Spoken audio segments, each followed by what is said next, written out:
Isang ano, wow.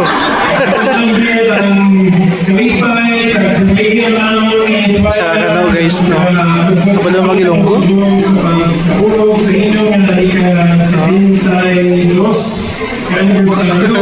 Sa Marba Baptist Church. Sa kanon, no? Naka-star kami din sa 1995 hanggang sa 1998. Ay, grabe. Kung naguna man sa kalabanan sa ila, wala na kaupod subong, kaya dito sila kasimba sa langit. May mayroon man ibang nabubuhay pa. Pero kinalaman naman ang greetings ikan sa International Mission Board kay privilege yung manggit na mo mag-upod sa sining simbahan sa work sa Ginoo sa Great Commission. Kung hunahunahon natin ang tanan nga programa sa mga adlaw asa sa vision and mission sa Marble Baptist Church, asa sa baptisms, sa commissioning, sa mga cross-cultural workers, kag ibang mga workers sa ministry, dako yan ang mga kalipay. Bilang mga missionary kami, ang handong manggid namon is makita ang mga iglesia na may kasing-kasing sa Ginoo kag sa Great Commission.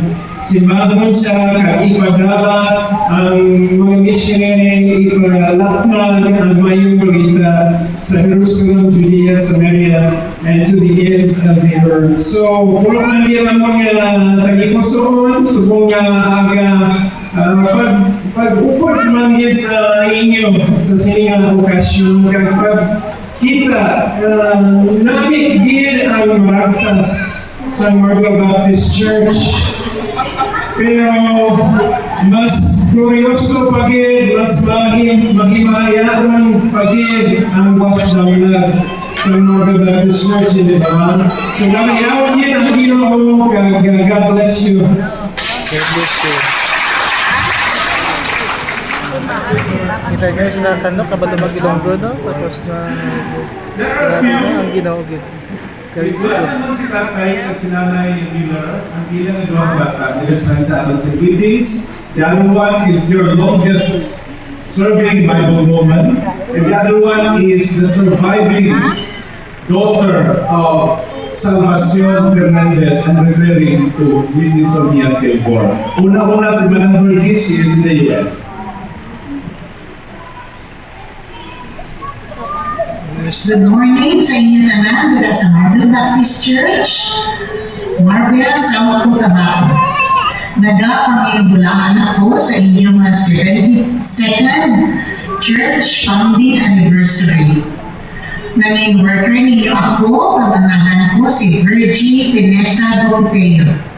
Halin pa sa 1974 hasta sa 1980.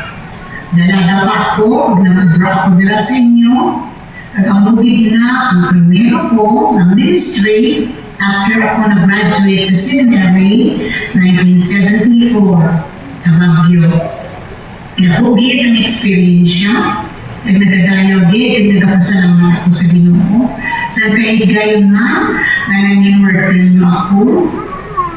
Ang kinubusnan ko si Reverend Andres Marino, habang nagbulo sa akon si Pastor Melchor Pringa.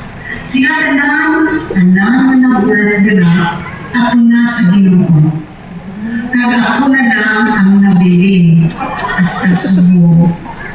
Ginakalipay ko na nagapadayon kamo sa inyong mga pag-anagal sa Ginoo.